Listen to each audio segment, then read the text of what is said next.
Assalamualaikum warahmatullahi wabarakatuh. Perkenalkan, nama saya Farel Kusuma Biansyah dari kelas PSTIA Prodi Teknik Informatika kelompok 1.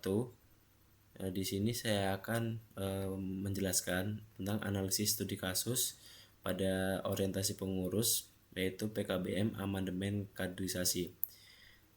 Yang pertama itu ada identifikasi kebutuhan. Kebijakan yang dianalisis dalam studi kasus ini berfokus pada amandemen sistem kaderisasi mahasiswa Fakultas Teknik Universitas Lampung yang dirancang untuk mengatur jalannya kaderisasi di lingkungan organisasi mahasiswa agar lebih terstruktur, sistematis, dan selaras dengan regulasi universitas. Cakupan kebijakan ini sangat luas, mulai dari penetapan prosedur teknik kaderisasi, pembagian hak dan kewajiban bagi seluruh peserta, hingga penetapan aturan ketat bagi panitia serta pemateri. Selain itu, kebijakan tersebut juga mengatur kode etik, mekanisme pemberian sanksi, dan kewajiban penerapan standar LKMM PRATD serta LKMM-TD sebagai landasan utama.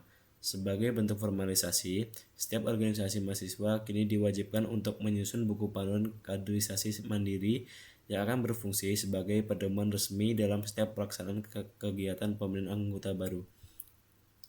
Pada bagian identifikasi kebutuhan ini, kebijakan yang dianalisis berfokus pada amandemen sistem kaderisasi mahasiswa Fakultas Teknik Unila. Kebijakan ini dibuat sebagai bentuk evaluasi terhadap sistem kaderisasi sebelumnya agar proses pembinaan mahasiswa baru dapat berjalan lebih baik.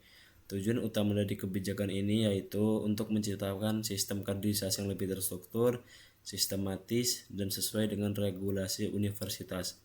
Dalam kebijakan ini juga diatur berbagai aspek penting, mulai dari prosedur teknis pelaksanaan kaderisasi, hak dan kewajiban peserta, aturan bagi panitia dan pemateri, serta penerapan kode etik selama kegiatan kaderisasi berlangsung. Selain itu, kebijakan ini juga mewajibkan penggunaan standar LKMM PRATD dan LKMM-TD sebagai dasar pelaksanaan kaderisasi. Kemudian, organisasi mahasiswa juga diwajibkan untuk menyusun buku panduan kaderisasi agar pelaksanaan kegiatan memiliki pedoman yang jelas dan resmi. Kemudian ada analisis dampak kebijakan. Yang pertama ada dampak positif. Bacakan yang nomor 1 itu ada menciptakan sistem pembinaan yang lebih terukur dan memiliki arah yang jelas. Kedua, menghilangkan praktik kekerasan, tekanan mental, dan perpeloncoan dalam kampus. Ketiga, memastikan setiap peserta mendapatkan perlakuan yang adil dan manusiawi. Keempat, meningkatkan profesionalitas organisasi melalui pengawasan dan evaluasi yang ketat. Kelima, menjamin keberlangsungan organisasi melalui proses regenerasi yang berkualitas. Kemudian ada juga dampak negatif. Yang pertama itu ada beban administrasi yang meningkat bagi pengurus karena kewajiban penyusunan dokumen formal. Yang kedua, munculnya resistensi atau kesulitan bagi organisasi dalam mengubah budaya lama ke sistem yang baru. Nah, pada bagian ini itu kebijakan kaderisasi dianalisis berdasarkan dampak positif dan tantangan yang mungkin muncul dalam penerapannya. Pada dampak positif itu memberikan banyak manfaat bagi organisasi mahasiswa.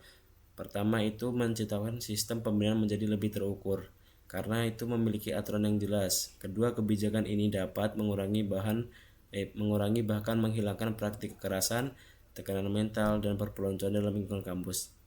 Selain itu, peserta kaderisasi juga akan mendapatkan perlakuan yang lebih adil dan manusiawi. Kebijakan ini juga mendorong organisasi menjadi lebih profesional melalui pengawasan dan evaluasi yang ketat. Dampak positif lainnya adalah terjaminnya keberlangsungan organisasi melalui proses regenerasi yang lebih berkualitas.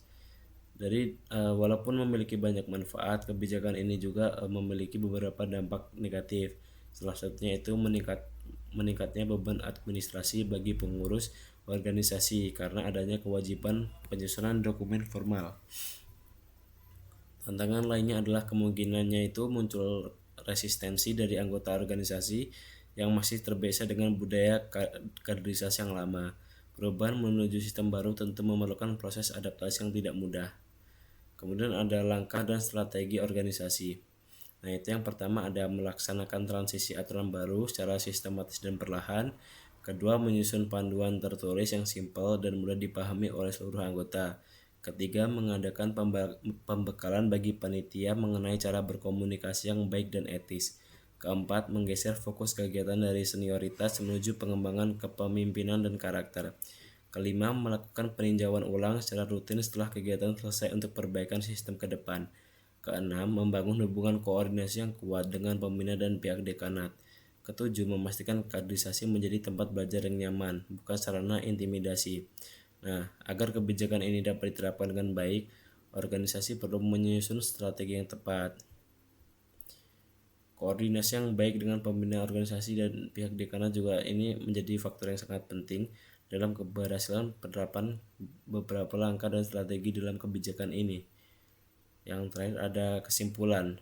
Nah, berdasarkan analisis yang telah dilakukan, amandemen kebijakan kaderisasi di Fakultas Teknik Unila merupakan langkah strategis untuk menciptakan lingkungan organisasi yang lebih aman, terstruktur, dan edukatif.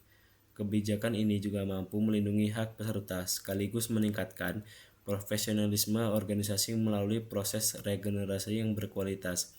Walaupun terdapat tantangan dalam penerapannya seperti birokrasi dan penyesuaian budaya, kebijakan ini tetap relevan untuk menghapus praktik intimidasi dalam kaderisasi.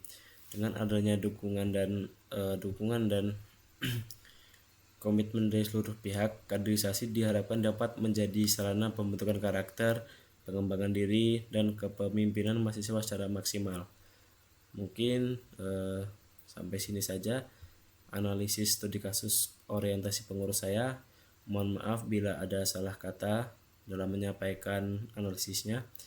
Saya akhiri. Wassalamualaikum warahmatullahi wabarakatuh.